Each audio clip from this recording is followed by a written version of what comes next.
15 वर्षांची मेहनत मातीमोल. बाजारभाव कोसळला, शेतकऱ्याचा संताप. 500 मोसंबीच्या झाडावर फिरवला जेसीबी. जमिनीवर घाम गाळून उभी केलेली स्वप्न आणि एका क्षणात स्वतःच्या हातांनी उद्ध्वस्त करण्याची वेळ. जालन्यातील एका शेतकऱ्यावर अशीच हृदय पिवटून टाकणारी वेळ आली आहे.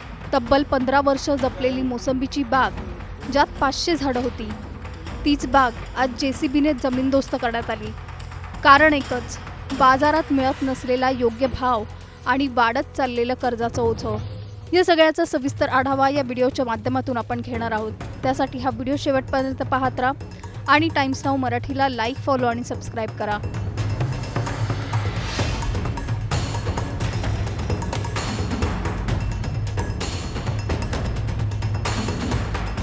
जालन्यातील ब्राह्मणखेडा गाव. इथे दिसतंय ते फक्त उद्ध्वस्त झालेलं शेत नाही, तर एका शेतकऱ्याच्या 15 वर्षांच्या कष्टाचे तुकडे तुकडे झालेले स्वप्न. ज्ञानेश्वर डवले यांनी 3.5 एकर शेतात तब्बल 500 मोसंबींच्या झाडांची लागवड केली होती. वर्षानुवर्ष त्यांनी ही बाग जपली, वाढवली. तळहाताच्या फोडाप्रमाणे त्याची काळजी घेतली. त्यांना अपेक्षा होती की या फळबागेतून त्यांना चांगला नफा मिळेल, पण त्यांच्या याच स्वप्नांवर पाणी फिरलंय. मोसंबीच्या लागवडीसाठी ज्ञानेश्वर डवलेंना खर्च आला होता साधारण 1.5 लाख रुपये. गेल्या काही वर्षांपासून मोसंबीला बाजारात योग्य दर मिळत नाहीये. उत्पादन खर्च वाढतच चाललाय. मोसंबीला मार्केटमध्ये 10 ते 5 रुपये प्रति किलो भाव मिळतोय.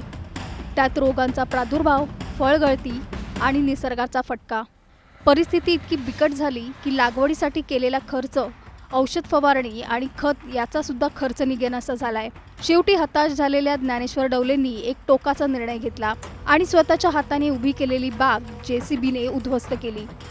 हा संपूर्ण प्रकार पाहून परिसरातील शेतकरीही हादरलेत.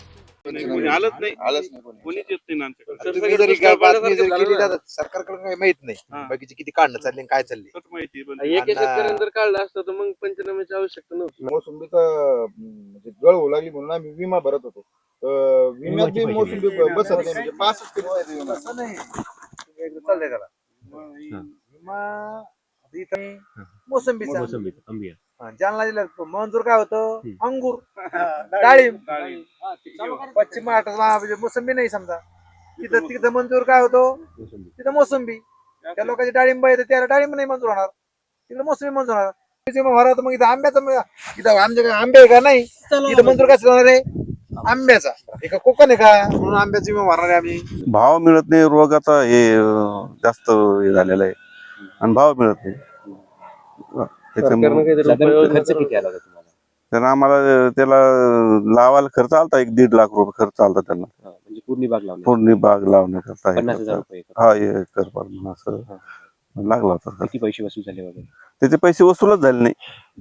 त्याचा ठिबक होता, त्याच्यात तिथे लमट पाण्याचा याचा, त्याचा पुन्हा याचा गेला. दुसरं पीक आला असं त्याचा बी काही आलं नाही त्याच्यात. समजा त्याचं वसूलच झालं नाही त्याचे. आता काय केलं तुम्ही? आता एकदम हे करून आता नांगरून टाकले.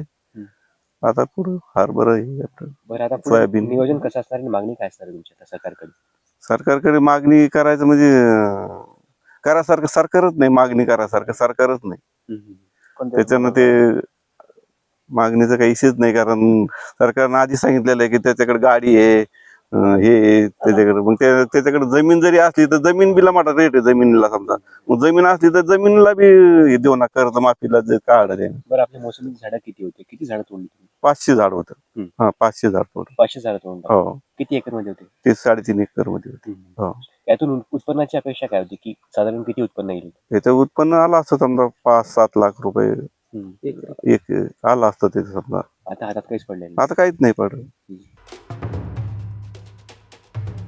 जालना जिल्हा हा मोसंबी उत्पादक जिल्हा म्हणून संपूर्ण राज्य आणि देशभरात प्रसिद्ध आहे. कारण या भागातील शेतकरी मोठ्या प्रमाणावर मोसंबीची लागवड करतो आणि हीच मोसंबी संपूर्ण राज्यासह देशभरात जातात. मात्र आता या मोसंबी उत्पादक शेतकऱ्यांचे हाल होत असल्याचं चित्र संपूर्ण जालना जिल्ह्यात पाहायला मिळतंय. मोसंबी उत्पादकांपुढे उभं असलेलं हे संकट आता अधिक गंभीर होत चाललंय. यावरून काही सवाल उपस्थित होतात. शेतकऱ्याला आपल्या मेहनतीची किंमत का मिळत नाही? एखाद्या उत्पादनाचं बाजार मूल्य ठरवताना शेतकऱ्याचा विचार होतो का? शेतकऱ्यांनी टोकाच्या निर्णयापर्यंत पोहोचण्यासाठी जबाबदार कोण? सरकार फक्त आश्वासनं देणार की शेतकऱ्यांच्या प्रश्नांवर ठोस उपाययोजना करणार? तुमचं या घटनेवर नेमकं मत काय? आम्हाला खाली कमेंट करून नक्की सांगा आणि चॅनलला सबस्क्राईब करा. काय नाही, भाव नव्हता मोसंबीला, रोग आला म्हणून काढले. किती एकरात हवी तुम्ही मोसंबी? ते 3.5 एकर मध्ये होती मोसंबी. किती बाग होती? 500 झाड होतं. संपूर्ण कशाने तोडली? JCP ना तोड. 500 झाडं तोडून टाकली. हो, 500 झाड तोडून टाकले. पुरतच नव्हतं, कारण दोनदा माल म्हणजे याच्यावरच राहिला. 2 वर्ष दोनदा झाडावरच माल राहिला, ते तोडायलाच पुरत नव्हता. त्याच्यानं ते संपूर्ण काय साधारण भाव काय मिळायचा बाजारात? बाजारात भाव त्यावेळेस होता, पण आता काहीच नाही. तोडायलाच पुरत नव्हतं. त्याच्यानं तोड हेच केलं नाही, तोडाच नाही. 6,000 टन तोडायला भाव मिळतो, त्याच्यानं ते तोडत नाही नंतर. का बरं, म्हणजे काय परिस्थिती आहे? कारण मोसंबी शेतकरी तोडतायत, काय कारण आहे? भाव मिळत नाही, रोगांचा प्रादुर्भाव. भाव मिळत नाही, रोगाचा हे जास्त हे झालेला आहे आणि भाव मिळत नाही. त्याच्यामुळे साधारण खर्च किती आला होता तुम्हाला? तर आम्हाला त्याला लावायला खर्च आलता 1-1.5 लाख रुपये खर्च आलता त्यांना, म्हणजे पूर्ण बाग लावली. पूर्ण बाग लावण्याकरता. 50,000 रुपये. हा, एकर म्हणून असं लागला होता. किती पैसे वसूल झाले वगैरे? त्याचे पैसे वसूलच झाले नाही. त्याचा ठिबक होता, त्याच्यात लमट पाण्याचा त्याचा पुन्हा याचा गेला. दुसरं पीक आला असं त्याचा बी काही आलं नाही त्याच्यात, समजा त्याचं वसूलच झालं नाही त्याचे. मग आता काय केलं तुम्ही? आता एकदम हे करून आता नांगरून टाकले. आता पुढं हरभरा बरं, आता सोयाबीन. नियोजन कसं असणार आणि मागणी काय असणार तुमची आता सरकारकडे? सरकारकडे मागणी करायचं म्हणजे करासारखं सरकारच नाही, मागणी करासारखं सरकारच नाही.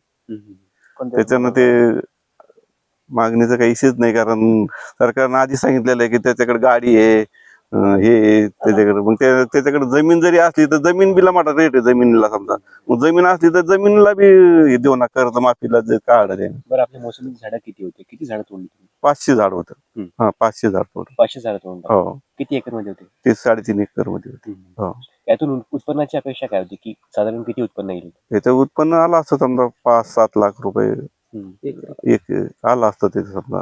आता हातात काहीच पडले आता काहीच नाही पडलं. आपलं नाव? ज्ञानेश्वर विश्वनाथ डवले, राममंदिर. आलंच नाही कोणीच येत नाही आमच्याकडे. तुम्ही जरी काय बातमी जरी केली तर सरकारकडे काही माहित नाही बाकीचे किती काढणं चालले आणि काय चालले. एक शेतकऱ्यानं जर काढलं असतं तर मग पंचनाम्याची आवश्यकता नव्हती. मोसंबीचा म्हणजे गळ होऊ लागली म्हणून आम्ही विमा भरत होतो. विम्यात बी मोसंबी बसत नाही, म्हणजे 5 किलो आहे विमा. असं नाही चाललंय त्याला विमा. इथं मोसंबीचा जालना जिल्ह्यात मंजूर काय होतं? अंगूर, डाळिंब. पश्चिम महाराष्ट्रात मोसंबी नाही समजा. तिथं मंजूर काय होतो? तिथं मोसंबी. त्या लोकांची डाळिंब आहे त्याला डाळिंब नाही मंजूर होणार, तिथं मोसंबी मंजूर होणार. मग इथं आंब्याचा, इथं आमच्याकडे आंबे आहे का नाही, इथं मंजूर कसं होणार आहे? आंब्याचा. एका कोकण आहे का म्हणून आंब्याचा विमा भरणार आहे आम्ही.